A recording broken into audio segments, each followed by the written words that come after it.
debt is actually encouraged. You go to countries like the US, where you are actually encouraged to borrow to build your credit history. Talk to us about the importance of, for instance, I may not in the present moment be able to borrow to run a business, for example. But is it okay, quote unquote, to build a credit history, to know how to borrow, so that then when I need this money to borrow, I will then know that these are my limits, these are not my limits? So it is still encouraged in Kenya. The information around the encouragement is what is lacking, and also around the global south, as you've put it, is lacking, because financial institutions typically want to lend people who have a credit history. It means that if you do not borrow, we do not have your credit history. We don't know how you pay, what is your paying pattern, we don't know what are your current known sources of income, and it will be very difficult for somebody to lend to somebody they do not know.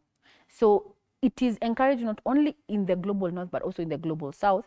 However, financial institutions like myself have not done enough to educate the masses on the importance of borrowing and also the importance of paying debt. Because there's one thing to borrow, and then there's the other thing is to pay the debt. Number two, financial institutions are not coming out candidly to explain which markets do they serve. And I've said here, Ngao and other players in my space, we offer bridging finance. The institutions that are going to give you long-term investment finance.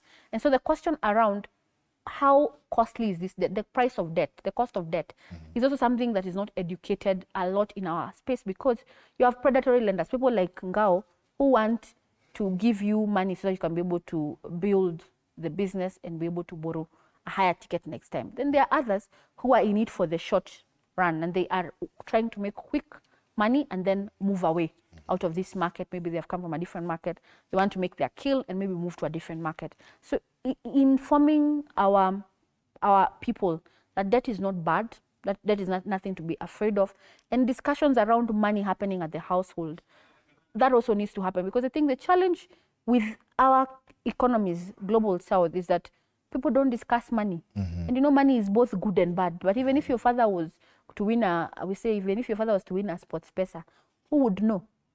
Who would know? Even if he was atasema hakuna pesa, hakuna pesa. The discussions around how much money is enough money. And then people also, because we've not been educated on how much money is enough money, we are wasteful.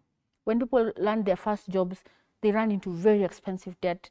The debt is to buy things that are depreciating in value, because the financial education is not happening at the household, and it's also not happening by the players in the space, and to the detriment of our people. So I thank TV47 and other television stations who are doing this to make sure that this information is available to the masses around it. Debt is not bad. What kind of debt? What cost of debt? How are you going to pay this loan? What are your known sources of income? And this conversation is now to move from this seat to the house, where when we are raising our Gen Alpha, we're telling them, I have given you 1,000 as a debt, you will pay me as follows.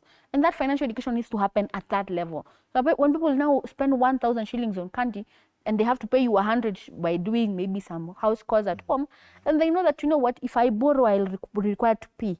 So I must ask myself, did I need 1,000 shillings worth of candy? Did I need candy worth 1,000 shillings?